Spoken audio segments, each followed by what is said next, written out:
It's coming up to 4 p.m. California time, and we'll be broadcasting live in just a few minutes into Asia Pacific, or as it's called now, the Indo-Pacific region, the vast area, including India and Singapore, and of course Australia, New Zealand, all the way up through Vietnam and Hong Kong and China, uh, Japan, Korea, South Korea, all of Korea, and Philippines, of course, and Guam. And it's a huge region and very, very important. And it's all about, the show is all about culture, understanding cultures. And boy, are they different from many others, say Germany or India or US, of course, uh, Britain, Portugal. So we need to understand cultures. Philip Berry, wonderful man and so smart, brilliant in his work, especially with Colgate Palmolive, um, overseeing C-suite, overseeing people and operations in 60 countries. He's going to give a presentation about the cultural quotient, CQ. And this is just as important as IQ and EQ is CQ, cultural quotient. So we'll be right back, and thank you. Hi, we're back in San Diego, August 20. This is downtown San Diego, from Coronado and the airport, looking into 92101.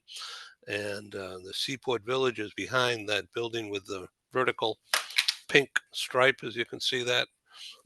And pardon me, I dropped my phone. Okay, and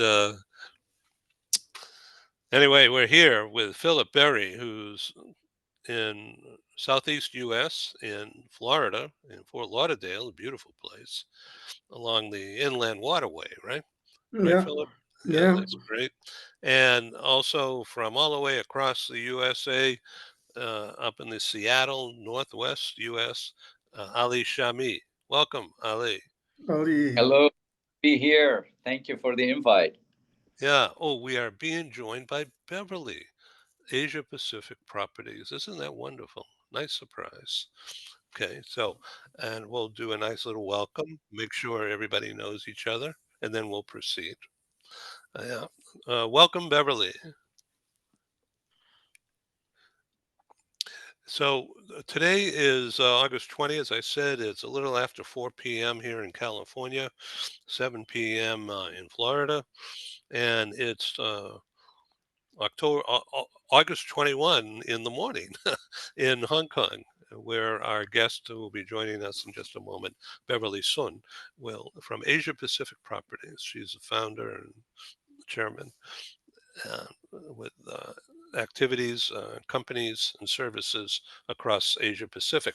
We're talking about you, Beverly. Welcome. Thank you. Thank you. I'm sorry. I'm just trying to connect us. I'm Yeah. on silent. So, you know what? I think everybody has had this kind of problem, including me. Um, Zoom didn't know who I was when I first signed in.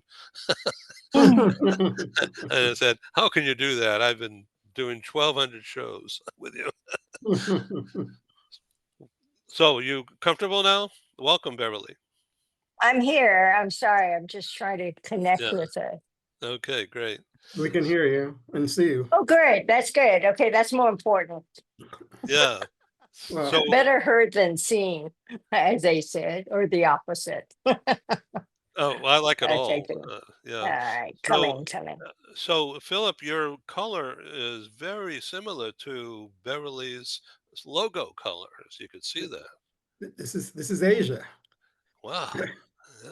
Oh Red my has a goodness. very special meaning in Asia. What is that meaning? It stands for prosperity, Oh, well, hope, that is good. and goodness. Yeah, interesting. So, Ali, what did you do today? Did you work?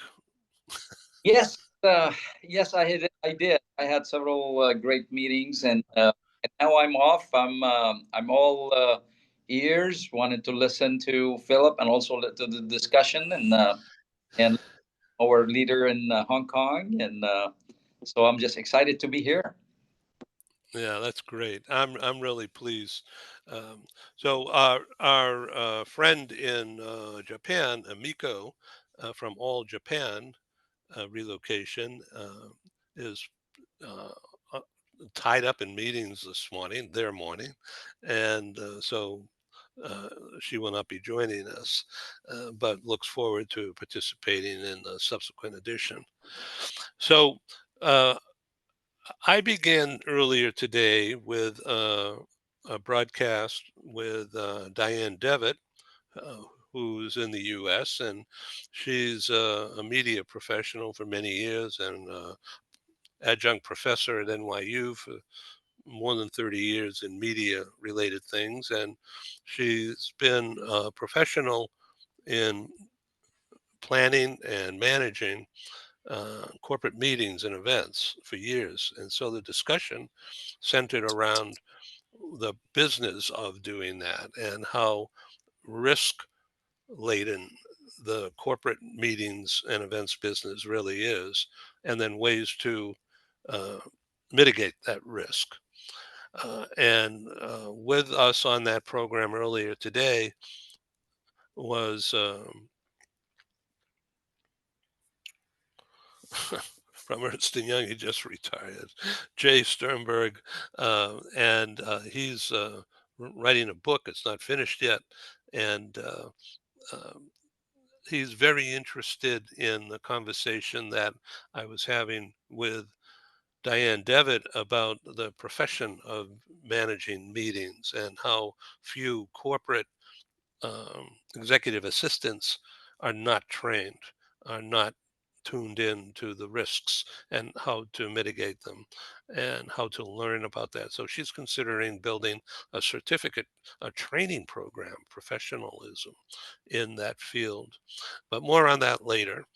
Beverly Sun is a founder of Asia Pacific Properties, which is in properties and property management and the related sales and services of properties across Asia Pacific. She's based in Hong Kong. Are you in Hong Kong today? Oh, can you hear me? Yes. You can't see me, so. No, we Yes, I can see can. you. Okay, great.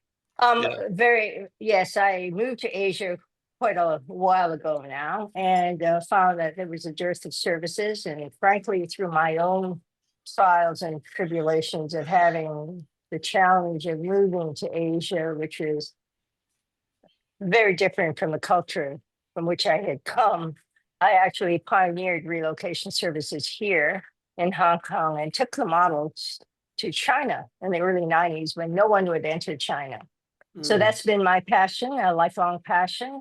And I always feel that in this industry, you're consistently pioneering because the markets here and the environment consistently changes at such rapid speeds. And so I don't think one size fits all out in this area. Every city, every country has a very different subculture. And I think the sophistication and the depth of understanding that is extraordinarily important if you're to be effective in creating programs as well as the implementation of programs. So at the moment, I'm quite, I would say the group is quite busy with a project in Taiwan.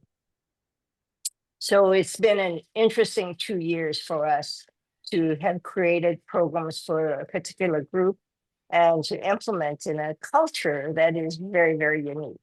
So Well, that's quite really exciting. perfect, Mhm, perfect for this mhm, program because Philip yeah. is Mhm. going to share his wisdom and his research on Excellent. CQ, culture quotient, like IQ, EQ.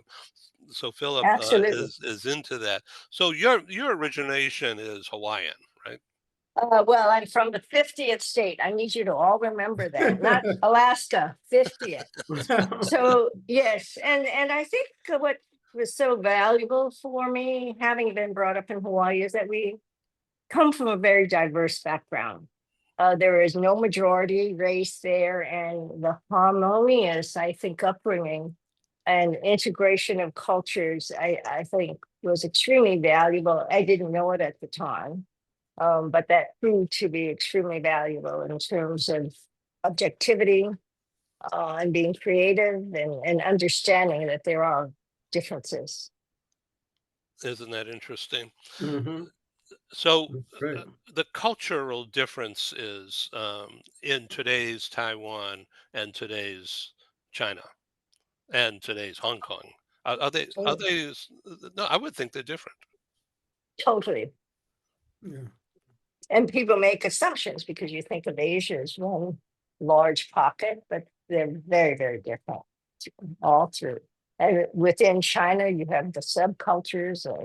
I've Mm-hmm. done a tremendous amount of project work moving European and American groups into China over the last 30 years. Mm-hmm. So it's been very interesting. And of course, that country has been extraordinarily innovative and has surged forward beyond, I think, everyone's expectations around them. So fascinating. It is fascinating. S- So, Philip, your topic is going to be a wonderful summation of what we just heard and going forward. So, Mm-hmm. I invite you to use my screen share to upload if you're prepared to do that now, or if you Yeah. prefer to Okay. uh, Sure. quick intro of yourself. Let's see. See if I can.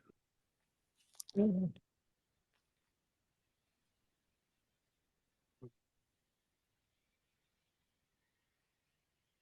Mm. Yeah, these look wonderful. So, oh no, good. Thanks. So thanks very much. I'm really happy to be on with you talking about this topic, because when I think about why are we here, the whole notion of expanding one's capabilities from one part of the world where you might have been successful, whoever you are, into another part requires a different orthodoxy from the standpoint of what you do and how you go about it. And so an individual can be very successful in their particular region as a resource. And what I want to do is to talk about what are the initiatives and actions that one takes in order to be stronger in another part of the world, to be truly a global resource. So, and so when I think about that, I start with the topic of how can an individual repurpose themselves? And you repurpose yourself by personal rebranding, by looking at how you can shift your capabilities from one part of the world to another. And there are three critical questions that I put in front of you. That is, how can you increase the impact that you have in one part of the world where you might be very successful and make it deeper, broader, and multi-dimensional? Some individuals don't think about that, but certainly the whole issue of rebranding is important, because when individuals get to a certain point in their career where they're successful, then they have to think about what's next. Some people think about just branding in itself, and that's fine when you're just coming out of college or coming out of school. Branding is important. But when you have been in a career for 20, 30, 40 years, even more, you're looking at rebranding. And what you want to do is to begin to catalog what are the strengths that you have and how can your strengths be exported to other regions. People are always thinking about, let me export or import different products, but how can you export the strengths that you have? And then also, how can you break down the barriers that pigeonhole you either in one function, whatever that function might be? You might start out as a finance person. You might start out as a salesperson or a marketing person. Well, that doesn't mean that you have to be in, you might start out as a lawyer. You might start out as an engineer. You might start out as a doctor. but that doesn't mean that that's where you're supposed to be the rest of your life. What you want to do is to look at how you can capture different skills and different capabilities and move from one function to another, from one country to another, one region of the world to another. People don't, sometimes what happens is that in corporations, and I've worked in 60 countries, and I've been the VP of Human Resources for all of those countries, where Mhm. I have moved people from one part of the world to another. My the expertise that I brought in was how can one repurpose their capabilities where they might be strong and very successful in one part of the world, and what is it that you have to do differently in order to be successful in another part of the world. And so that's, so I want to talk about what that means and from the standpoint of rebranding himself. I want to talk about it from the standpoint of what really makes you unique and distinctive. Some people feel that when they are they have a degree and they feel, well, I've got it made. Or they move to a VP of a certain region or a certain function and they feel, I've got it made. Well, no, you don't have it made. Because if you are still going to be in the world of work in one way or another, whether it's with the company that you're with or whether another organization, what you want to do is to determine what do you bring differently and what are you distinctively applying in those areas. And so, and it comes from the standpoint, first of all, of thinking about the fact that all of us have a brand. We don't always know what that brand is, but I would position to people that if you think you know what your brand is, then you only have half of the story. And I'll tell you what the other half is in a minute. But what we need to understand is how can we begin to rebrand ourselves in a different way so that we are seen differently. And so your brand or rebrand as it will be is, well, what will you do now and what is it that you will not do? It clarifies who you are and who you are not. It provides identity for you. It begins to distinguish what your purpose is, and it clarifies your new North Star and your new direction that you're going to go in. That's why rebranding is so powerful when individuals look at remaking themselves and being able to establish a whole new world for themselves, a whole new life for themselves, a whole new meaning for themselves, a whole new contribution that they're going to make to other parts of the world. And so I was very successful in moving people. I loved people who were very successful in, say, a certain subsidiary operation. And then I would say to them, what's next? Because if you're at the top of the world where you might be in whatever country you might be in, whether it's Germany or whether it's Chile, whether it's Thailand, wherever it might be, well, or whether it's the US, then what can you do to provide and eliminate the barrier or the ceiling that is there so that way you can do something different? And what you want to do is to say, well, do others see you the way you see yourself? You might see yourself as being very expert in a certain area and bringing certain capabilities, and that was what you got here there. What got you there is not going to be what keeps you there.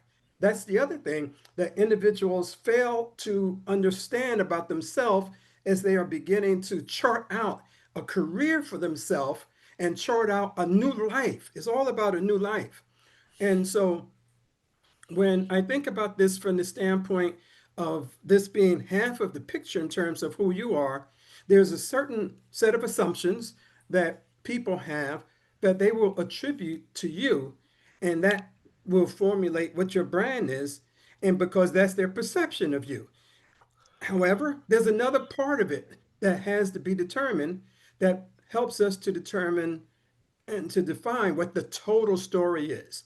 And that is that being able to identify very clearly your new goals and aspirations, a new vision for yourself, distinctive competencies that set you apart from the way you were defined before and the way people identified you, and also a whole new set of behaviors based upon a new set of values that you begin to look at that help you to say, well, I was very strong and I was valued for this type of contribution. And that behavior was what kept me going. Matter of fact, I loved working for individuals who said, well, I'm a very good communicator. Well, that's nice. However, what might be needed when you are looking at a different constituency is that you also need to have another value of being a good listener. Because just being a good communicator, meaning that you were good at talking one way about something, doesn't mean that you are able to listen and take in different information in a very different way. And that determines the total story regarding people. And so what people want to do, just like a book that you're reading, just like a movie that you're watching, you want to say, what's the new story about me? What am I doing differently? What am I doing distinctively? What what is it that can help me to be seen in a way that provides more value than I'm doing right now? And and I call that your superpower.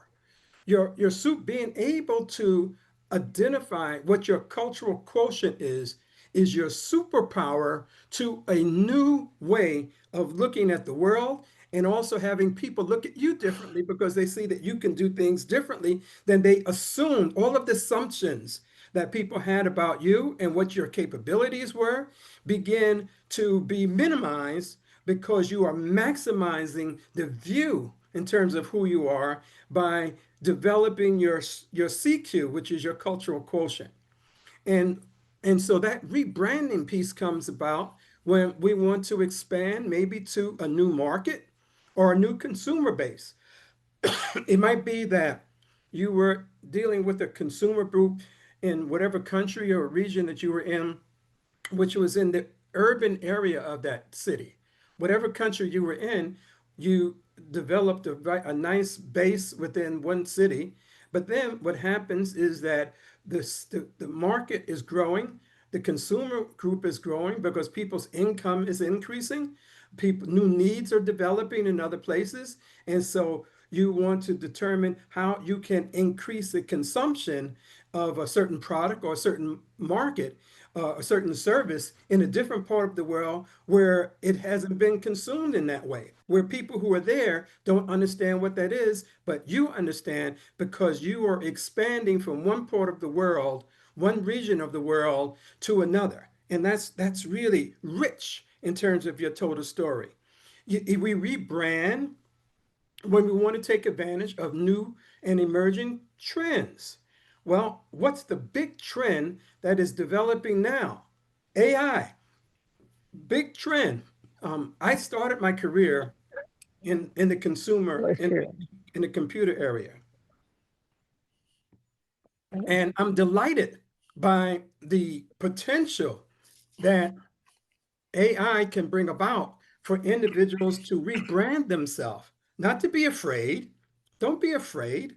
Be challenged and be bold by looking at this new adventure that is in front of one. And as you look at how you can take on and develop your careers and your competencies and your contribution in a new way altogether, and change the whole definition that comes to what your profession is, what your function is, and also how you're going about things. We rebrand when we want to be perceived differently. If you want to move to another region of the world or another function, so say you're a salesperson, and now what you have to do is you have to do more than just sell your products, sell your services. You have to be able to market them more effectively. And so you want to expand in the area of total commercial awareness and expertise. Or you might start out in a certain area of law, and you might want to be perceived differently. Maybe you started out in law just looking at contracts. Well, what happens now is that now we need a person who can look at law from the standpoint of not only of contracts, but also from the standpoint of employee relations. I mean, or there are so many other areas that you can look at where you can rebrand a certain function or a certain profession into a new way because you want to be perceived differently. I know as I look at my own career path, where I started out in training and organizational development, and then I expanded that into broader fields, all of the other broader fields in human resources to move up to the executive level in human resources. But also, what I wanted to do was to expand by understanding a lot more about what diversity, equity, and inclusion mean from the standpoint of people and how you can mobilize people and how you can get people to be part of an organization. And now I also am going back to the areas of building my brand and personal brand and executive coaching because I'm looking at how I can help individuals to move from their present levels of performance to higher levels of capability. And that's one of the things that I talk about in my book, because that's really what it's about in an organization. And that's how you move an organization forward. The rebranding gives you a tremendous opportunity to highlight the new you in terms of who you are and what you can contribute. And this comes about by being able to not just look at it from the standpoint of, am I smart enough, which is IQ. We hire people and we look at people and we say, well, they're really smart, they're very bright. And that's good. But being bright is not enough in this world. You can, IQ is not enough. EQ, in terms of your personal relationship, is not enough. Being able to develop very good empathy with the person and communication is very good. But when you're talking about it on a global level, the differentiator is CQ. And what I want to do is to talk about what are the four dimensions. CQ doesn't mean you just travel to a new country. What it means is that you understand all the different factors of CQ and you operate within that framework. It means that you start out with the framework of understanding how your motivation and confidence can help you to adapt with individuals in other regions of the world. And it includes not only just being interested in people, but your efficacy and your persistence in navigating multicultural situations. And it has to do with the motivation that you have to really learn about different cultures and the confidence that you bring cross-culturally and the resilience that you have in being able to adapt. And moreover, it has to do with your CQ knowledge, your understanding of the similarities and differences that go across cultures and also that are operative within the economic and legal and social systems of other places. If you just come with an understanding just of, you come to the US and that's the only thing that you understand, and that's the only knowledge that you have that you understand, and without getting an understanding of the areas that other parts of the world. So I remembered when I moved over to Paris and set up the European division of Colgate-Palmolive, and so I had to understand a lot about French law. I had to understand a lot about the systems that were there, the economics. All of that was important. It was not important just to stay within the US framework. So I had to understand the value dimensions and practices and also the norms and expectations that were across. And I found that that was the case in every region. Whether I was working in Latin America, whether I was when I was working in Asia, whether I was working in throughout different parts of Africa, whether I was working in the Middle East, in Saudi, in Turkey. And then also it has to do with the third dimension of CQ from a standpoint of impact, is being able to plan and across the cross-cultural interactions that include looking at adjusting your mental models. I find that people from almost you can't help it, every country that an individual comes from, they need to adjust their mental models in terms of their expectations and the assumptions that they have regarding how people are going to react, how people are going to work with you. And what one needs to do is to check your own mental models and say, well, maybe what I thought before was good, uh, it's not good enough. And so I need to be more curious about other ways of looking at things. And then one has to be able to adapt their behavior accordingly, and modify their style, adjust their leadership approaches, so that way you can be more impactful. You don't go into a meeting saying, well, this is the way I did it before, but you want to go in saying, how is it done here? And what can I do differently here from the standpoint of being more impactful? That's where CQ comes in.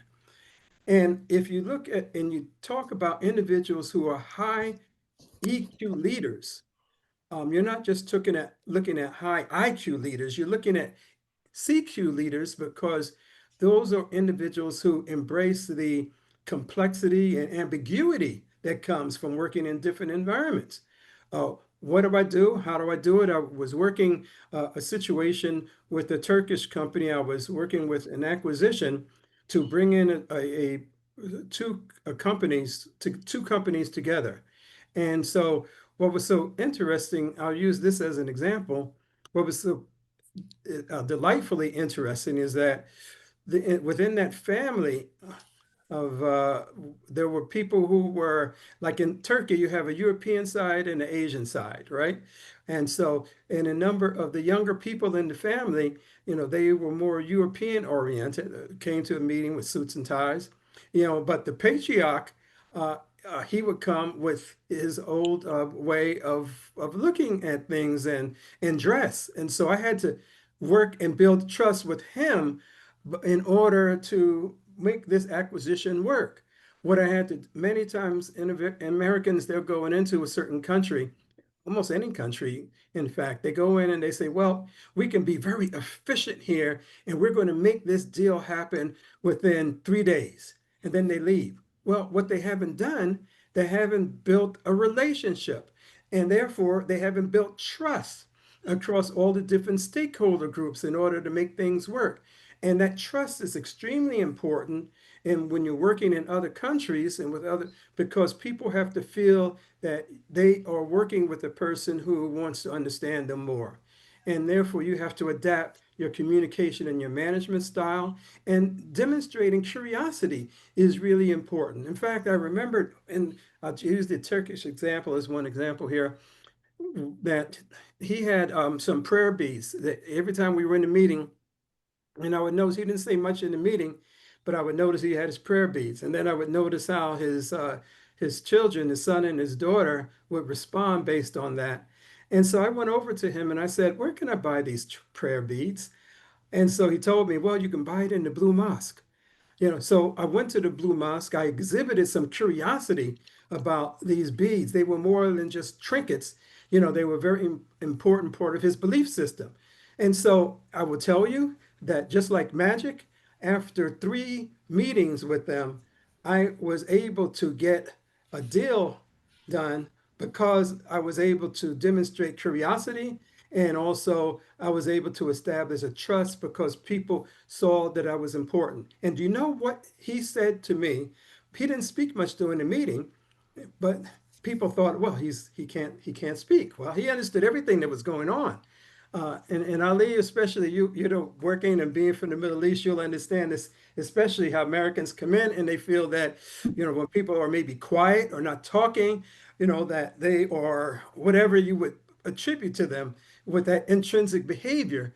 And so when we spoke with him at the end, what he wanted to know was, he said, I will sell you this company, but I want to be sure that you are treating the people in this company just like family, because that's how we treated them. That was more important to us than the financial aspect of the deal.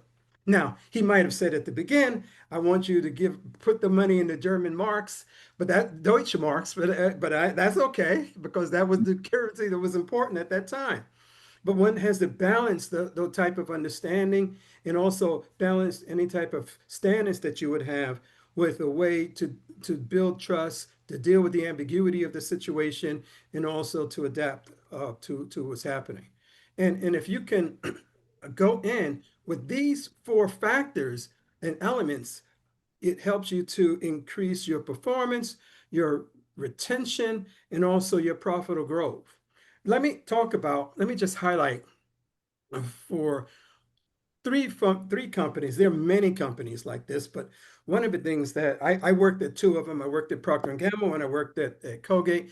And one of the things that I found, was that having leaders emerge themselves in cross-cultural training and having products that were important to the local market. Like for example, if you go to Latin America, uh, they won't call it always Procter and Gamble. They call it uh, Procter and Gamble, or in with Colgate the same thing. With the products that they had, they call it Colgate Palmolive, and they saw those names as their local names, not the global names.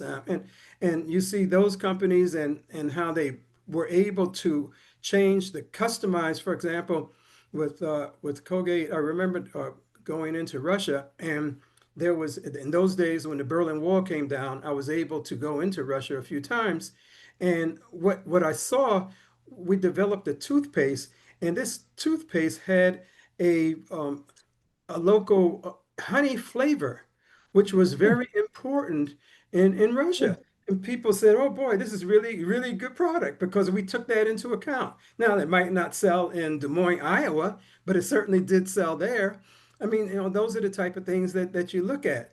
And also Tata, and a very strong Indian group really had a lot of respect, for M&M when they were going in and developed and integrated their global practices with the values of the companies, the countries, and the regions that they were going into. That's so there are other things that companies do, and as I end my presentation, I want to just talk about some of those things. What you look at is that there are four things that companies that are excellent work on. Mm. One is that, and this would be the last slide that I have, and when we can have some conversation.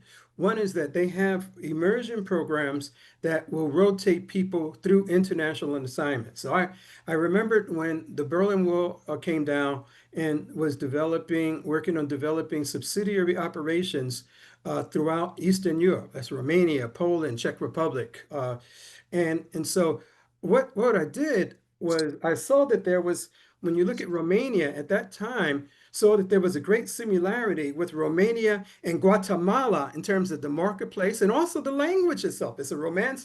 Romania is a Romance language, and so therefore moving people who were very strong in a place like Guatemala can make them very effective and did make them very effective in terms of adapting to Romania. Those are the type of things that you look at. And then also having individuals who are able to build their CQ through direct cultural exposure and learning in the emerging markets, which is very important. Looking at decision making and empowering local teams so that way they embody and they were inclusive of individuals who understood how to launch a product, how to get a product to market, and also how to leverage those local insights so that way they're more consumer based wherever they're going. And then third, being able to have inclusive talent development in not just having an exposure program for a person to go into a certain country and, okay, well, let me take a nice culture exposure onboarding course. The training and cultural exposure should be integrated and inclusive in all of the training that takes place, in the communication, in the negotiation, in the leadership training, in how you communicate with people and how you're able to do branding, all of that. And then being able to have cross-cultural collaboration processes that are standardized across the board. So that way, the people in every country can feel that this is not just something that's from the UK or not just something from the US. it's something I can see the issues around. It builds in standards around visual collaboration and inclusiveness, and it rewards inclusive behaviors across the board so that people can feel very good about that. If you're able to have those features, what's measurable from the standpoint improvement is that you can see the improvement come about in innovation, in talent retention, and also in financial performance. So those are the main things that I wanted to talk about. And as we talk more about rebranding, I talk a lot about this in my book, because I have begun to relook at and reposition a number of the points that I have in my book, because it outlines 8 specific processes that individuals can work with in order to improve how they are rebranding themselves and moving the performance of the organization. So that's what I wanted to relate. That's what I want to talk about, and I'm Okay. opening it up to any comments or communication that people have. Yes, Beverly. Well, I think your points were very well taken. I certainly appreciate all of what you have said, having had to navigate in this direction over the years. I think also what you remind us of is that one never makes assumptions, but it's really using your EQ and IQ to look to create, I would say, newer understanding. So very well taken. Thank you, Philip. Well put for that. Thank you for that Appreciate it. feedback. Ollie? Excellent. I loved what I heard, and I had no idea you have a book. You gotta give me the name, and I want to order it. I want to listen to it. I love what you said, and your presentation is unique, Philip, because most of the cultural awareness, you'll talk about the dimensions of cultures, individualism versus collectivism, all the dimensions, the I would say 30, 40 different dimensions. But what I liked about your presentation is you're giving tools, you're giving a roadmap where for somebody who, like you said, want to go from regional leader into a global leader, what are the things that they do? And most of the cultural awareness discussions that I listen to is it talks about those differences. We talk about the differences between cultures, and you'll talk about the differences like in changing the car Pinto into Tercel because Mm, Pinto in Latin America is bad, and they're like, how come nobody is buying cars from us? You know, all these are great examples of understanding it and needing to understand the cultural differences and uniqueness of every culture.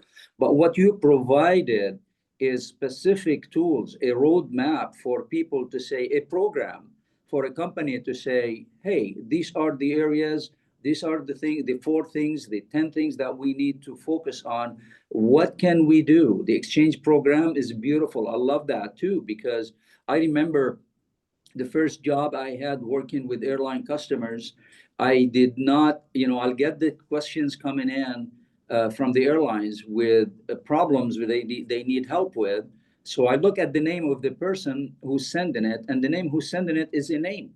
Well, mm, fast forward after spending over a month in Rome, when I get a message coming in from Franco. Well, guess what? This Franco is a great friend that we had dinner with. I met his family, I met his kids and his grandkids. All of a sudden, it paints a totally different meaning to that relationship, and it has that great understanding that will definitely help in building trust, building relationships. So I just love what I heard, and I'm really looking forward to reading your book, Philip.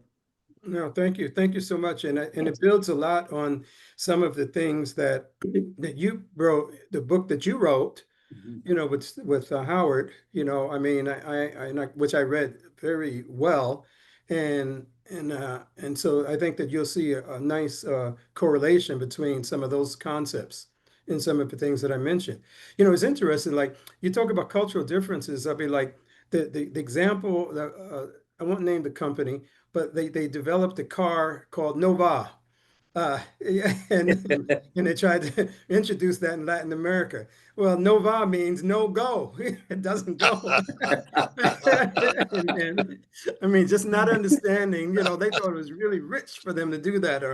And I remember in a meeting I was in Egypt, and just understand having a certain understanding of certain words, whatever. I mean, I have Spanish and French in my background, but I did, study some Mandarin. At least, I can say hello, or I study Russian and German to say hello. But I remember it being in a meeting in Egypt. And so we had this great marketing product we were going to work on. And we set out a strategic plan and to launch this product within an 8-month period of time. And so everybody was saying, yes, that's it, we're going to do that. And then one person said, Inshallah. and, Oh, and inshallah means if God wills it. You have to understand, a little phrase like that, meant that, like, and these are people, they have all the degrees from everywhere, but inshallah, they fall back on this cultural meaning. If, and so you have to rethink what that means in terms of people's commitment to something. They're not going to be totally Western in terms of their approach. So one thing I really loved about your talk, Philip, was when you were describing the senior leader of the company that you were acquiring, and he had some the beads that were very important to him, and the fact that you took an interest in those beads. That was apparently sincere, and he Yeah, I came to the next meeting with my own beads. I still have them. so I just, that I that just, built that built trust between you two It guys, did. and It did. that was the breakthrough right there. Yeah, it was. I Little I things just like love that. it. I have to say, I just love it because in Asia, there's a lot of nonverbal communication, body language, and Yes. someone's just nodding yes, and you're thinking yes, he's buying in or she's buying in, and it Right. means absolutely not. Yeah, exactly. Exactly right. Exactly right. Yeah, Exactly right. to build Gotta have further on the example that you gave, Philip, with inshallah, I know I speak the language and I lived in that Mm. culture. It's right. really interesting how, and it's also how it's said. So you can have somebody, you can tell if they really want to do it or they're Mhm. just Exactly. saying it. Yes. So Give me this body language. Yeah. yeah, exactly. So if you say, inshallah, I'll do it, that means Mhm. maybe do it, maybe I don't. But then they look you in the eyes Exactly. and they will, Exactly. Right. yeah, and when they look you in the eyes and say, inshallah, I'm going to do it, that to them, they different translation. It And the does. translation is, I will do it and only God will stop me from doing it. Exactly right. Exactly So right. I love the layers of what's said, how it's said is so I love that example. It is. It Now, is. is there a proper way to combat or to go against that? Only if God allows it will I do it. See, there's one word that you said there, which is a differentiator. You don't want to go against. Okay, Uh, you said what you want to do is to figure out how can you go with, Mhm. and uh-huh. how can you increase an individual's belief in understanding of the project, so that way they will go along with it. So you don't want to go against. And in fact, many times, and you can't help it, because the Americans, we come with this win-lose way of approaching stuff. And I win, you lose, and I need to for you. What's interesting is watching some of the current dialogue taking place, where we want to force people, into a certain way of behaving and thinking, and you lose in that way. You really, that's what I have. My experience is that you lose. What you have to do is that you have to figure out how you can get people to work with you, Mm. increase their confidence, increase their belief in what you're doing, find out what their objections are, find out what their concerns are, listen more as opposed to talking. Don't be so, one should not be so dogmatic with one's approach, and figure that other people don't have a belief. And if there's silence in the room, get people to articulate that. But you'll get a lot, but you will get so much more information and data, that will help you to be successful. That's how one does it. That is so true. It reminds me of I equate customers with people from different cultures. So when Hmm. you're working with a culture, different culture, you got to look at them as like a customer. And I'm sure you've heard about never argue with the customer. Yeah. If you lose, it's bad. If you win, it's terrible. Right, right. Exactly. Philip, I'm going to ask a question in respect of gender leadership. Have you found that the truths are universal, or are there various approaches in terms of perspectives looking in and how one projects out? I think that one of the things that I did one time in a succession planning meeting, in China, we wanted to move a female to be the managing director of our operator operating out of Guangzhou. And what we did, we brought a person who had the type of sensitivity and skills to relate to people, who was more empathetic at the same time as being directional about things. And so what we wanted to do was to increase her capability. She had certain strengths. We wanted to increase her capability so that way she would be successful in that particular market. So that's what I have found is important. And I believe that having women in leadership, because they can bring um, often uh, a lot more empathy and look at things in a way that some men don't. The men come with this very Macho. macho. Yes, yes. Let's just call it what it is. Well, interesting. Yeah, and They're and very and that's why I think that one needs to be able to be more inclusive with the teams that they have in terms of the behaviors that they have within that framework. And so Okay. people, and so we need to reward people, women who come in with that type of awareness and that sensitivity and the value system that can help us to balance things out in a different way. I really believe that that's an important competency and capability in every situation that I have operated in around the world. Thank you. Well, I thank you. I Thanks really for love asking. this conversation, and let's do it again and go deeper. And if each of us invites one additional person from the region or from somewhere else to join this topic, uh, it would be great. And let's do this sometime in early September. Sounds great. Thank you ever so much, Abe. Always. Yeah, Thank you. Thank you thank very you. much, And Ed, thank you, for gentlemen. Thank you And for being in what I call the global meeting room. It, Well, that, we're going that, to expand it. We're going to expand it. exactly. awesome. yeah, yeah. And Philip, Thank you. I'm sorry, Philip, your book is on Amazon? Yes, it is. Okay. Being Yes. better than Okay. you believe. And also I think that you are connected with me online. Yes.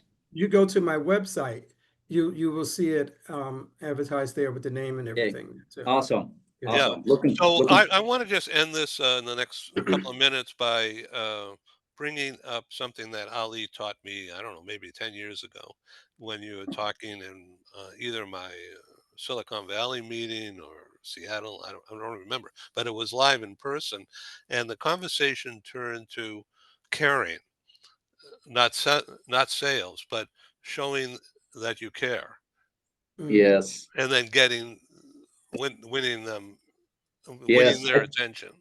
Yeah, I think it was in Vancouver. I Oh, think it's okay. Vancouver, Canada. Yeah, yeah, and it's something that you've heard. I've heard so many people. It's related, or it's said that it's said by John Maxwell, somebody, and people don't care what you know until they know that you care. Yeah. And Yeah. I remember one time I was in sales, and we were in a conference, And one of the sales directors talked with the VP and said, "Why are we going to sell stuff to the customers right now? And they're in deep trouble. You know, they don't have money. Why do we have to sell something to someone to folks who don't have money?" And he said, and the VP stopped and he said, "That's exactly the right time we need to do that. When you go at the time when they don't have money and you show you care. Then when you go back after a year, you go back and you will say, 'This is the product. Let me tell you, let me share the knowledge.' Then they listen to the knowledge. If they don't feel the caring, they're not gonna listen to the knowledge and the facts and data." So it was just beautiful. Yeah, you reminded Yeah. me of great times. It was so awesome connecting in person in conferences, Ed. I hope you restart those again. Yeah, this is not a pitch, but I'm trying to find people who want to pay for them. And so, so that means sponsorship, Yeah. and it could mean ticket sale also. But Yeah. yeah, so tell you, I'm not going to mention names right now, but I was talking with um, an American moving van company, um, one of the larger ones, about partnering with me, and they brought the idea up to me. When are you going to do these again? Because they Oh, did them in the 80s and 90s and the 2000s, yeah. and they used it, of course. And so there's a lot of talk, but nothing firm yet. And so I'm talking about Seattle, talking about Mountain View, um, um, near LAX. It's called Marina Del Rey. Oh Mhm. yeah, Mm. right. Nice area. And then down in Irvine, and then here in La Jolla, and also in Texas, and Washington, D.C., Awesome. uh, New York, and Miami, Fort Lauderdale. That's the plan, but no structure yet. Yeah. I Awesome. Sounds remember good. being, I remember being with Ed's conferences from 25 years ago. 1999 in Yes, Paris. Mm. yes, Uh, right. Wow. Yeah, and we partied like it was 1999. Exactly right. It was a good one. Now you were global HR world leader, based in Paris, and Right. Yeah, and over uh, Europe. and I was running around Paris, and so Yeah, it was great. yes. No, you know what made that one really cool and why it happened so well? It wasn't because of me, but it was because I was smart enough to get the spouses, I guess the wives, of the male expats who were in the 15th or the 16th living there. And they were all networked, and they knew each other. And and I got that group of ladies involved, and they got everything done. Yeah, So And that's a I testimony to what you said, Philip, the yeah, leadership, women leadership that you mentioned earlier. yeah. No, definitely, definitely. Yes, that's for sure. That's for yeah, sure. yeah, Sure. yeah, yeah. That event was in the Le Meridien in Montparnasse, Yes, right. and it had more than 200 people there at the time. God, it was Yeah, big. yeah. Mm. Yeah. Oh, Beverly, Okay. thank you so much Okay, for good. Thank Beverly, you. good being seeing you Thank again. Good connected. to see you. Yeah, And we'll have to have a Ali. reunion one day. Yeah, Yeah, definitely, definitely. yeah. Yeah, Come really. this way. Oh boy, would I love Okay. to. I haven't been Yeah. to Hong Kong in maybe a few years actually. Hop, So So, skip, and a jump. That's it. Direct yeah, flight. exactly. so, Yeah. We're so, here.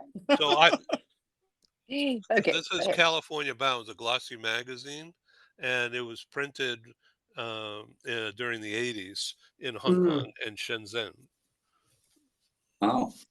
Yeah. Yeah, I still Very have a So good. suit that I bought in Hong Kong. it still fit? No, Joe, just hang it in the closet, right? Yeah.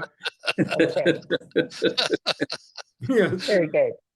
All right. Well, on that note, Okay. Okay, good. Thanks. Ali, good seeing you again Great always. to see you too. Always Good to see you. enjoy Take care. interfacing with you. thank And you for Beverly, it's being great seeing you Thank you, Take too. care, everybody. Take Beverly. care. Take Okay. care. Thanks, Okay. Ed. Take Thank care. you. Bye Bye. bye. Bye bye. Yes, Bye. Ed. Okay, Thank Ed. you. Thanks again, Ed. Bye. Thank you. Thank